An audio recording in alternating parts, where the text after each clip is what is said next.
I was the one who proposed the establishment of a Department of Disaster Management. So it's now evolving I think it was approved by the lower house, so we're now anticipating its approval in the Senate. But I would like to meddle in its fine-tuning in terms of rehabilitation. DRRMC, no offense to the lawmakers who formulated that, is more of a policy-making ad hoc in terms of a disaster when it happens body, which does not have any operational control over all existing agencies. If you look at recent events, I was appointed by the President as head of the Mayon Volcano Crisis Management Team. And it was, modestly aside, no single casualty. I was appointed as head of the Typhoon Ompong response team. The structure then was just one chain of command. I placed under me, with the instructions of the President, the SWD, the PNP, the ILG, Department of Health, DepEd, and a lot of other agencies. The current setup of the collegial NDRIMC is not attuned to our current 25 typhoons per year scenario. What we need is an agency similar to FEMA. What we need is an agency that would rapidly respond to situations necessitating allocation of government resources. But my add-on right now is that we really need an office that would pursue to its conclusion the rehabilitation phase, learning from the lessons of Yolanda, from the lessons of other big calamities, Sendong, Pablo, etc. For disasters, don't you have already the OCD, the Office of Civil Defense? The Office of Civil Defense would utilize budgets coming from other departments. Though it is a quasi quick response team, it has no operational leaning towards recovery and rehabilitation. What we need is a business continuity plan. Where will the station transfer? Where will the Philippine Stock Exchange transfer? It's no longer part of the mandate of OCD. So what we need is an agency solely dedicated to that effort, with scientists, with engineers, studying day in and day out what to do if a big tremor hits Metro Manila. I'm particularly interested in your experience as mayor of Tagaytay. And also, as you said, part of your legislative advocacy will have to do with local governance. Ami mentioned the example of Boracay. And beyond the discussion about rehabilitating the island and cleaning up the waters and so on, here in the postscript, the ongoing postscript, people are now finally saying, finally, may mga kaso sa mga local officials and so on. And that really puts the spotlight on local governments and local officials na, let's face it, have less scrutiny than officials at the highest level. How do you propose to have greater transparency and greater accountability for local officials? We have sufficient laws in terms of accountability. We have Republic Act 1319, etc. But my idea here is, coming from my experience as Tagaytay City Mayor, a former rural area, now if you will take a look at that, now a well-developed tourist destination. And from my experience as MMDA chairman, handling 17 LGUs here in Metro Manila, there is really a need for a fusion of local planning processes with national planning. One, we don't have a national land use plan.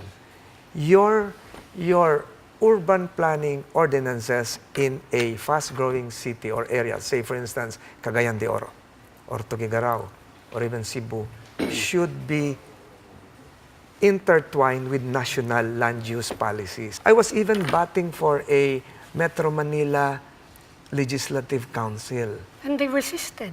No. That's not part of the law. There's no law that before an ordinance can be approved, for instance, by Pasay City, it has to be approved by a bigger assembly of elected legislators coming from the 17 LGUs of Metro So, a Manila. regional assembly Yes. for So Metro Manila. anong Yes. reaction? Ayaw ng mga mayor. I cannot dictate on that. It has to be a legislation. It has to pass through lower house and Kasi parang autonomous Senate. region na yan. Yes, yes. Yeah. That's And you the need an ano. organic act for that.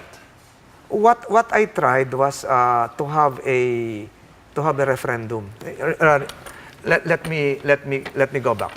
I was the one, modesty aside, who initiated that single ticketing system. Natandaan niyo yan? Di ba dati pag hinuli ka sa Pasay, mahuli ka ulit sa Makati. I printed that single ticket for Metro Manila. For the purpose For all of... MMDA Yes. traffic enforcer. Yes, sir. For Yes, sir. all... Pag mahuli ka naman ng Makati local They recognize. But they give you a separate ticket No, and then they recognize. You can pay anywhere. They recognize that. It's valid for 3 days. Hindi pa siya nahuhuli. So I was the one who initiated that. That's just a simple example that we have to fuse our services.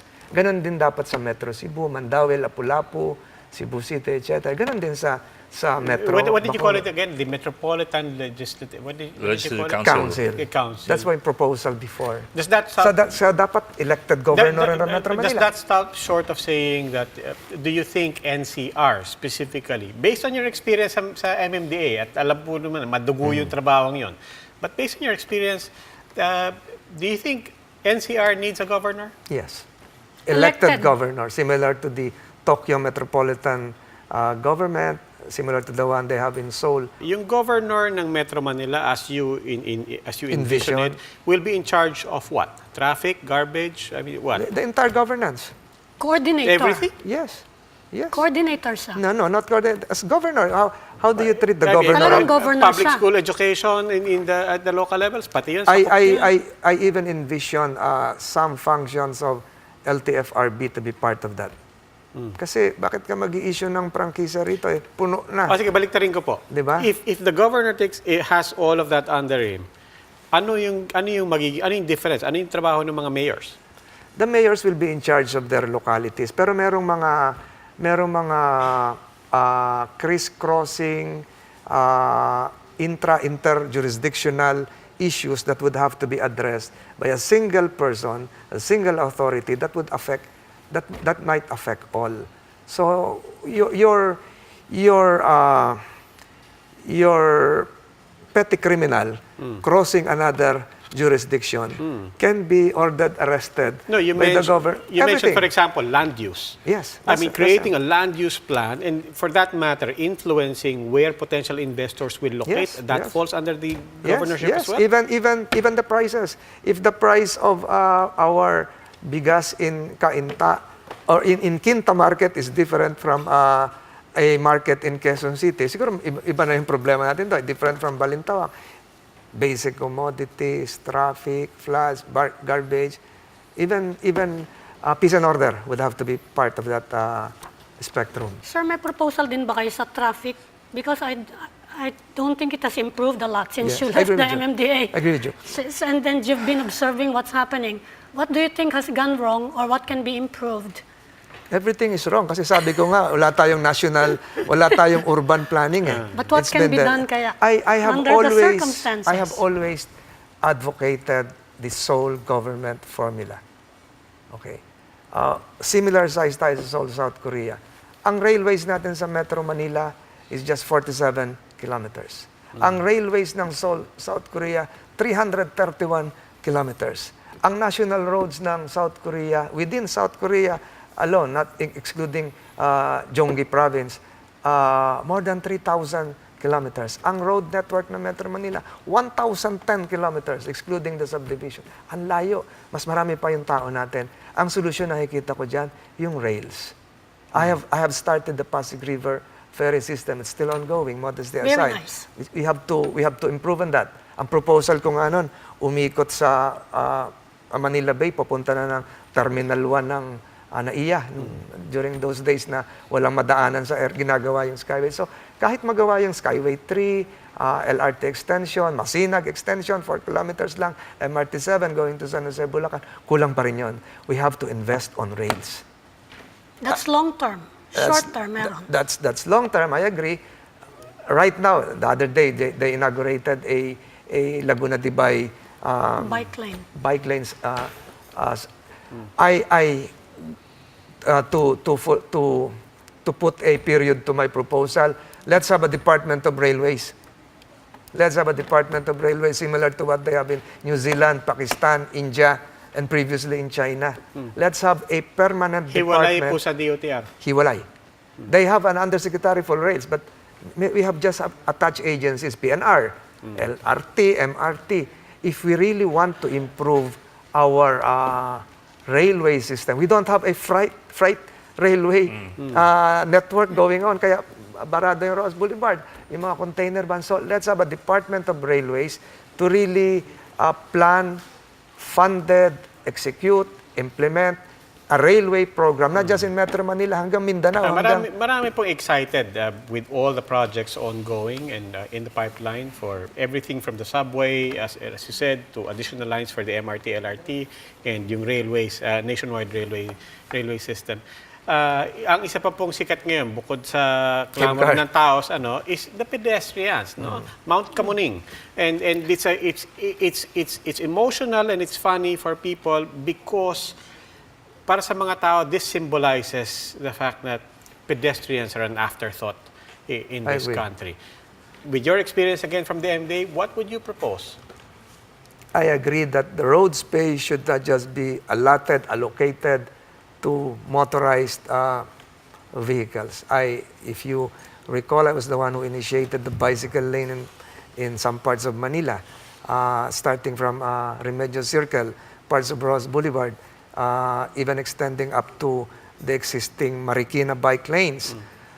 I agree that pedestrians should be given an allocation in terms of road sharing. If you will recall again, modesty aside, I was the one who put up the plants in our underpasses. I was the one who initiated the greening of EDSA before.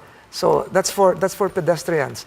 So I agree to I support the proposals before of having a weekend carless days in Pasig.